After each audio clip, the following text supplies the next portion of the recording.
My name is Gasia Mikaelian. I'm a reporter and anchor at KTVU Fox 2 News here in the Bay Area. I'm happy to welcome to this discussion Dr. Sandra Stone, Professor Emeritus at Northern Arizona University.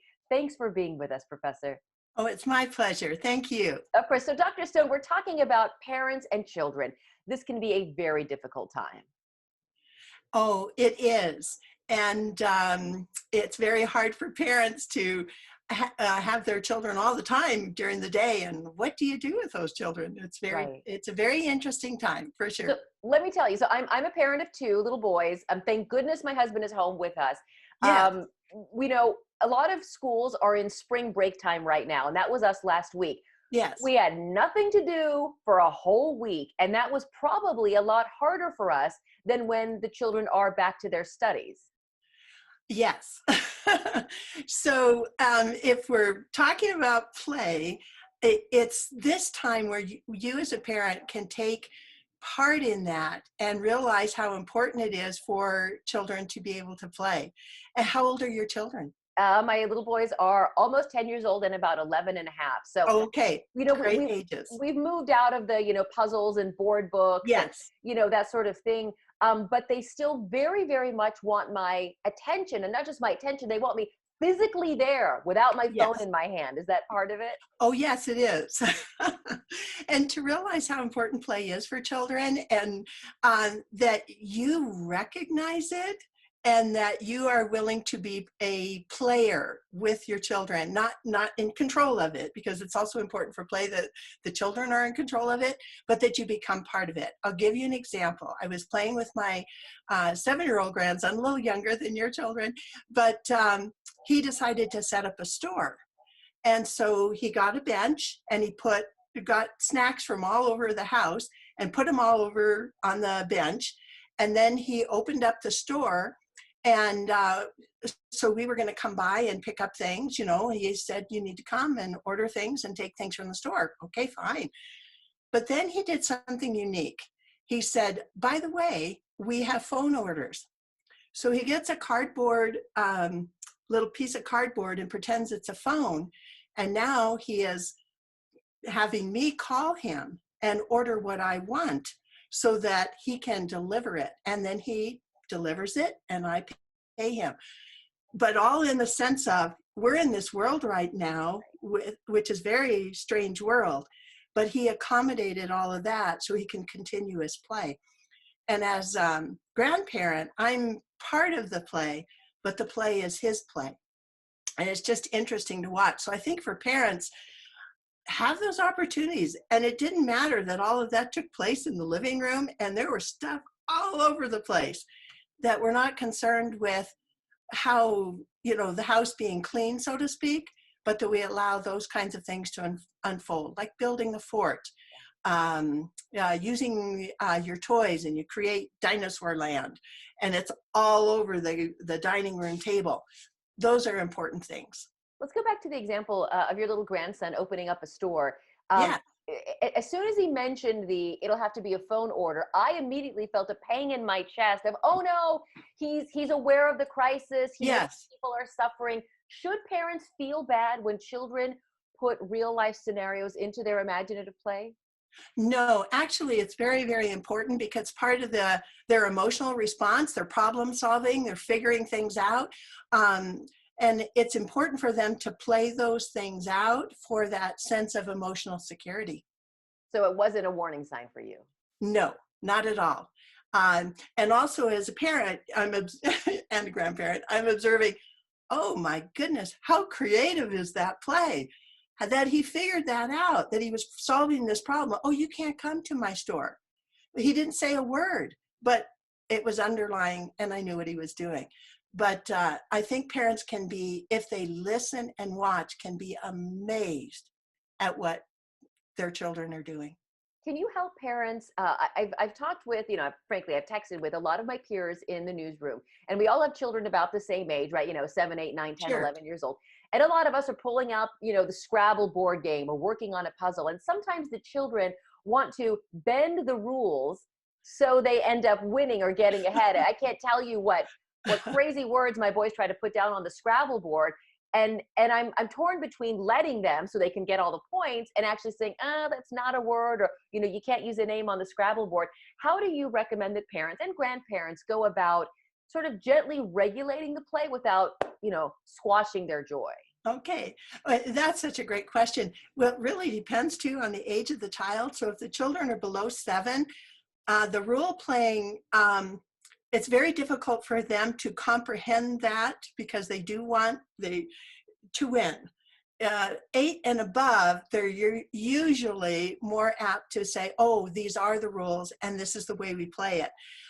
So I think it'll be at your discretion to choose how you're gonna to do that. If you want to play by the rules and they're 8 and above and role playing makes sense to them, then stay with the rules.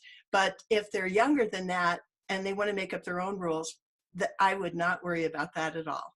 How do you suggest that adults, parents and grandparents, deal with a child who is upset because he or she didn't win, or because the pillow fort collapsed, or this sort of very everyday disappointment that can feel somewhat magnified in the time that we're living in?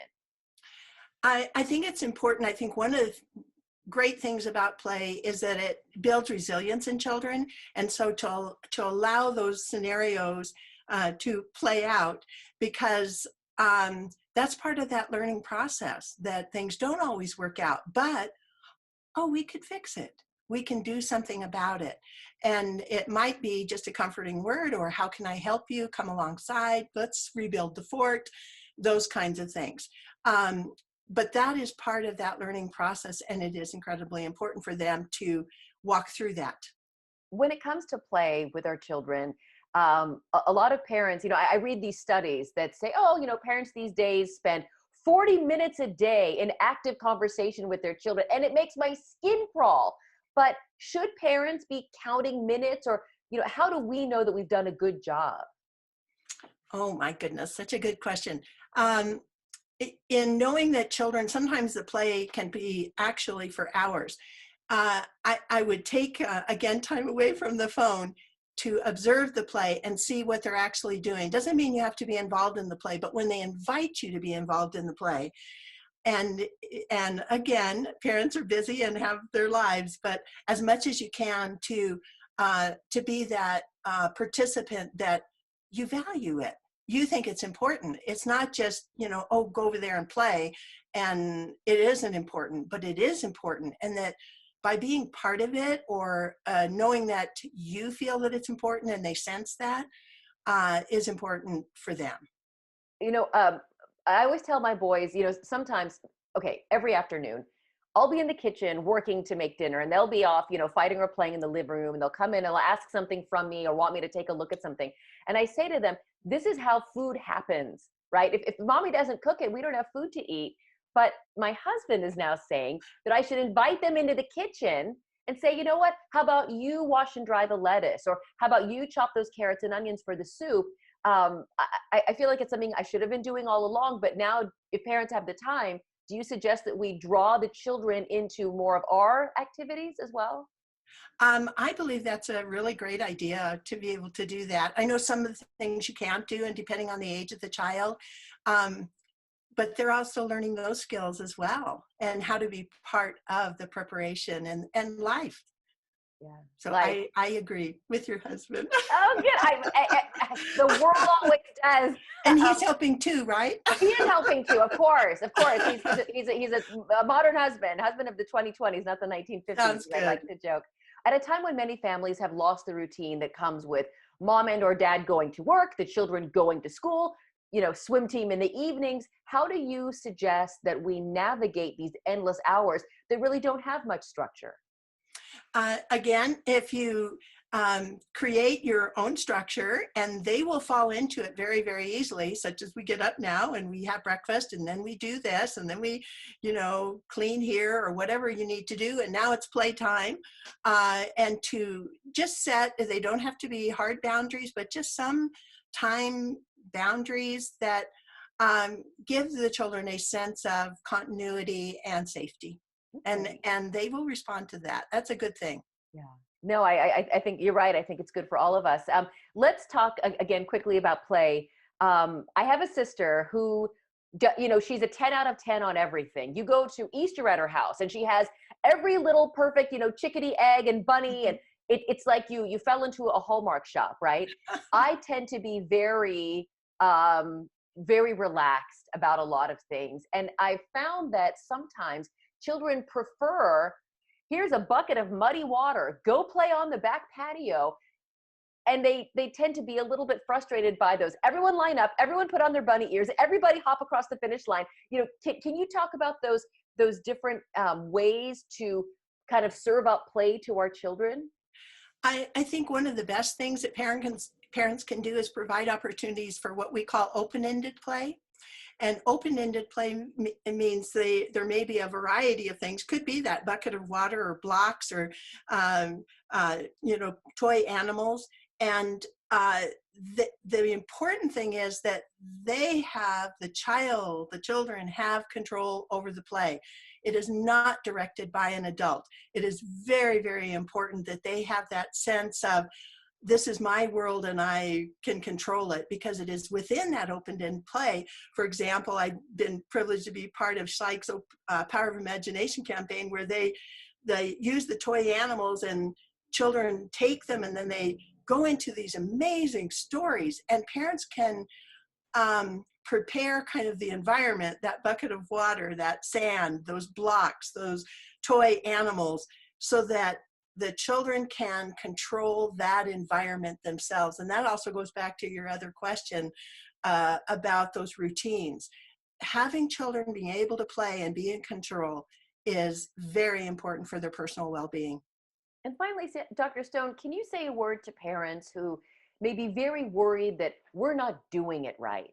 We're worried about work. We're worried about my children not going to school. We're worried about our health. And I think a lot of parents think this should be the time. We're all learning a second language. We're all baking bread. We're all cleaning out the closets, right? And we stress ourselves out, and nothing is achieved anyway. Yes, it's very hard for parents right now. I totally agree. But I think take a step back. Those children are going to be growing up so fast.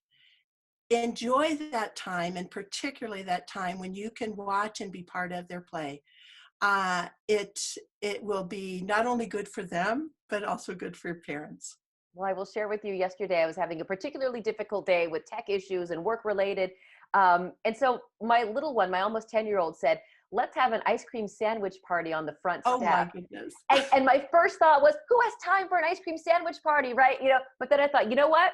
Let's do it. And so we got 4 ice cream sandwiches. My 2 little boys, my husband and I, sat there in the sunshine. That was the best 20 minutes we spent all day. Absolutely. I love that. And that's what I'm talking about, is take that time and not to let those moments go by. They're important moments. Right. I think our first instinct is always, well, we could be productive. And I say to myself, do you know what I could do in 20 minutes? That was the best use of my time. And if we do it again today, I'll think of you. Yeah. And how creative of them to think of that. And I think too, just parents to, as they play with their kids, to step back and say, oh my goodness, look at their thoughts, look at what they're thinking. How are they, the imagination they're using, the creativity as they play. All of those things are important for who they are now, but who they will become in the future. It is There's value in it. There is, and it's a wondrous thing. Thank you so much for joining us, Dr. Sandra Stone, Professor Emeritus at Northern Arizona University. Thank you for joining us. It's been my pleasure to talk with you. Have a great day. And you too. If you'd like more information on this and other topics, you can find it anytime at coronavirusnow.com. Thank you.